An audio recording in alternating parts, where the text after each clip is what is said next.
Dalam hidup, kita diajarkan untuk saling tolong-menolong.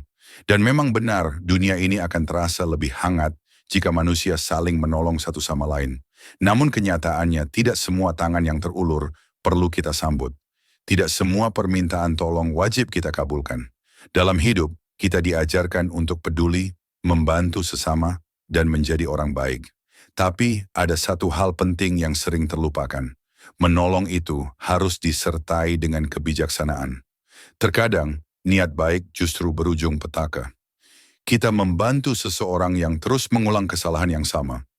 Kita mengorbankan waktu, tenaga, bahkan emosi, hanya untuk orang yang tak menghargai bantuan itu.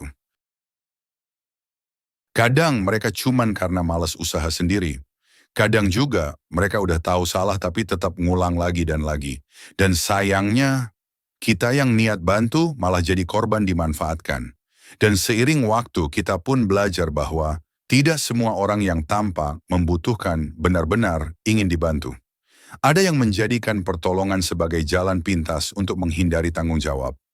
Ada pula yang memanfaatkan kebaikan hati untuk keuntungan pribadi. Bahkan tak jarang niat baik kita dibalas dengan sikap tak tahu diri. Atau lebih buruk lagi, pengkhianatan. Disinilah pentingnya kebijaksanaan. Karena menolong bukan hanya soal niat baik, tapi juga soal waktu yang tepat, cara yang benar, dan yang tak kalah penting, orang yang tepat. Ada kalanya menolak untuk membantu adalah bentuk kepedulian yang lebih besar. Bukan karena kita tidak peduli, tapi karena kita tahu bahwa pertolongan tanpa kesadaran hanya akan menjadi candu, bukan solusi. Bahwa memberi bantuan tanpa batas hanya akan membuat seseorang terus bergantung, bukan bertumbuh. Karena pada akhirnya, membantu itu mulia. Tapi menolak membantu orang yang salah, itu bukan kejam. Itulah kebijaksanaan. Kadang cuek itu ilmu mahal. Dan bukan berarti jahat. Justru itu tanda kamu sudah belajar bahwa enggak semua orang layak dibantu. Video ini tidak mengajak untuk menjadi apatis atau pelit, tapi mengajak kita semua untuk menjadi lebih jernih dalam melihat siapa yang benar-benar membutuhkan uluran tangan, dan siapa yang sebenarnya sedang menyalahgunakan niat baik orang lain. Berikut ini ciri orang yang tidak patut untuk ditolong. 1. Orang yang gak mau berusaha, tapi maunya instan. Menolong orang yang sedang kesulitan adalah hal mulia. Namun jika seseorang terus-menerus meminta bantuan tanpa ada usaha untuk memperbaiki dirinya sendiri, bantuan kita bisa menjadi candu yang melemahkan. Mereka menjadi bergantung, bukan berkembang. Di titik ini tidak membantu bukan berarti kejam, tapi memberi ruang agar mereka belajar bertanggung jawab atas hidupnya. Udah dikasih saran, ditawarin bantuan, balik lagi ke setelan awal. Maunya hasil cepat tanpa usaha. Orang seperti ini, kalau dibantu terus-terusan, malah bikin mereka makin manja. Bagi mereka dibantu sudah jadi kewajiban dari kita. Hal ini malah menghambat kemajuan dari jiwa dan spiritualnya sebagai seorang manusia yang dikodratkan untuk belajar dan bertanggung jawab di masyarakat. 2. Orang yang hanya memanfaatkan kebaikan kita. Ada kalanya niat baik kita dimanfaatkan oleh orang-orang yang gak tulus. Mereka datang saat butuh, menghilang setelahnya, lalu muncul lagi saat ada keperluan. Mirip kang parkir ya. Kalau dibiarin, kita akan terus menjadi ATM atau lembaga sosial buat mereka, bukan benar-benar dihargai. Tidak semua permintaan tolong datang dari ketulusan. Maka, berhenti membantu orang seperti ini adalah bentuk perlindungan diri. Orang tipe seperti ini kelihatannya baik-baik aja pas butuh, sopannya minta ampun, dan humble udah kayak pencitraan public figure, tapi ternyata kenyataannya cuma modus. Kalau terus ngasih ke orang kayak gini, itu bukan kebaikan. Itu bunuh diri perlahan namanya. Hati-hati, jangan sampai niat baik kita dipermainkan. Masih banyak orang lain yang lebih membutuhkan untuk ditolong. Orang ketiga yang toksik dan suka bikin drama. Menolong seseorang yang terus-menerus menyakiti, memanipulasi, atau membawa pengaruh negatif bisa menjadi bumerang. Kita mungkin ingin memperbaikinya, tetapi jika bantuan kita justru membuat kita terluka atau terseret dalam lingkaran toksik, maka menjauh adalah pilihan bijak. Kadang menjaga jarak adalah bentuk kepedulian terhadap diri sendiri. Suka bikin drama seni diri lama-lama kita yang ikut keseret. Orang model gini tuh jagonya nyalahin orang lain, padahal dia sendiri sumber masalahnya. Kalau tiap nolong ujung-ujungnya kamu yang dibikin capek mental, udah deh, mending mundur elegan. Keempat, orang yang tidak pernah belajar dari kesalahan. Seseorang yang terus mengulangi kesalahan yang sama, meskipun sudah sering diberi bantuan dan nasihat, mungkin memang belum siap berubah. Kita bisa memberi kesempatan, tapi tetap ada batasnya. Jika tidak ada perubahan, mungkin mereka memang harus belajar lewat pengalaman, bukan pertolongan. Mereka yang gak akan pernah belajar dari kesalahan, udah dibantu sekali, 2 kali, 5 kali, tetap aja ngulangin kesalahan yang sama. Kita jadi kayak penghapus buat coretan yang gak pernah selesai. Di titik ini, bantuin bukan solusi. Biarkan mereka belajar sendiri. Kadang, jatuh dan ngerasain sakit itu satu-satunya cara biar mereka sadar. Orang kelima yang tidak percaya pada kita dan apa yang kita katakan. Menolong bukan hanya soal tindakan, tapi juga tentang hubungan saling percaya. Jika seseorang tidak percaya pada niat, nasihat atau pengalaman yang kita bagikan, maka sebaik apapun bantuan yang kita tawarkan, itu tidak akan masuk ke hati mereka. Orang seperti ini biasanya akan terus menyangkal, membantah, atau bahkan mencurigai maksud baik kita. Dalam situasi ini, memaksa untuk membantu hanya akan membuat hubungan menjadi tegang dan tidak produktif.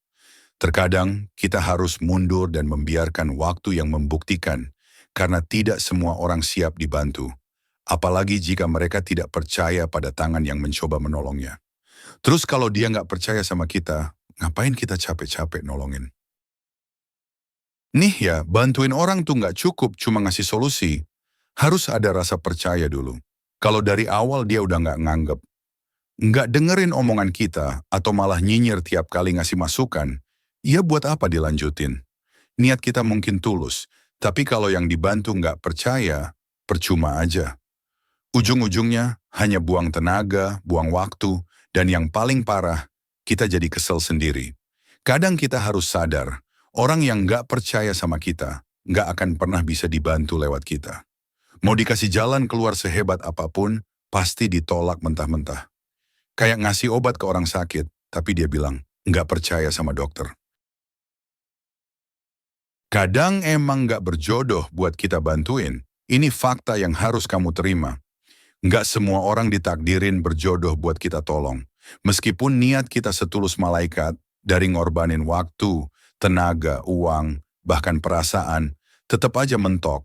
Kayak dorong tembok, nggak gerak-gerak. Bukan salahmu, bukan juga sepenuhnya salah mereka, emang nggak match aja.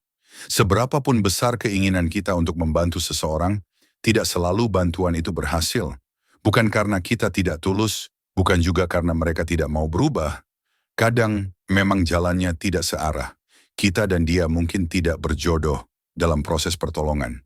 Dalam kondisi seperti ini, memaksakan diri untuk terus membantu justru bisa membuat kedua belah pihak kelelahan, bahkan saling menyakiti. Maka, penting untuk menyadari bahwa tidak semua orang bisa kita selamatkan. Dan itu bukan kegagalan, hanya bukan tugas kita.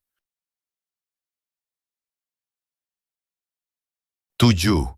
Orang yang egois dan selalu mengutamakan dirinya sendiri. Membantu orang yang sedang kesulitan memang terpuji, tetapi akan menjadi sia-sia jika orang tersebut hanya peduli pada dirinya sendiri. Orang yang egois cenderung mengabaikan kepentingan orang lain, termasuk orang yang sudah bersusah payah membantunya. Mereka menerima bantuan, tetapi tidak pernah menunjukkan rasa terima kasih, apalagi membalas kebaikan dengan ketulusan. Lebih buruk lagi, mereka bisa menyalahkan kita ketika bantuan tak sesuai harapan mereka. Dalam kasus seperti ini, membantu hanya akan menguras energi dan emosi kita.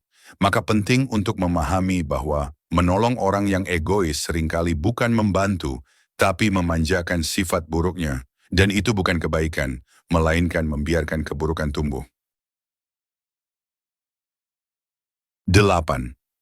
Orang yang tidak jujur tentang kondisinya. Menolong seseorang seharusnya berangkat dari rasa empati dan kepercayaan. Tapi bagaimana jika yang dibantu ternyata tidak jujur tentang keadaannya? Ada orang yang sengaja membesar-besarkan kesulitannya, menyembunyikan fakta sebenarnya, atau bahkan mengarang cerita menyedihkan hanya demi menarik simpati. Mereka memainkan emosi orang lain agar mendapatkan bantuan, entah berupa uang atau keuntungan lain yang mereka inginkan. Masalahnya ketika bantuan diberikan atas dasar cerita yang tidak benar, maka hasilnya seringkali berujung pada kekecewaan. Kita merasa dibohongi. Niat baik jadi terasa sia-sia. Lebih dari itu, membantu orang yang tidak jujur bisa jadi membenarkan kebohongan mereka, membuat mereka semakin lihai memanipulasi. Maka dari itu, penting untuk lebih jeli, lebih peka, dan tidak buru-buru menolong hanya karena cerita yang menyentuh hati. Bantulah dengan hati, tapi tetap pakai akal sehat.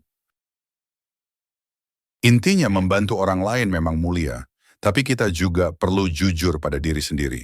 Jika kondisi kita sedang tidak baik, secara mental, ekonomi, dan fisik, memaksakan diri untuk membantu bisa memperburuk keadaan.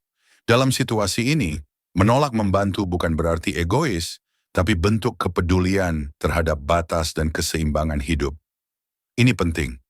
Jangan maksain nolong orang kalau kondisi kamu sendiri lagi kacau. Mental kacau, fisik capek, emosi nggak stabil. Itu tandanya kamu butuh istirahat, bukan jadi pahlawan. Ingat, nolong orang lain itu penting, tapi jaga diri sendiri itu lebih utama.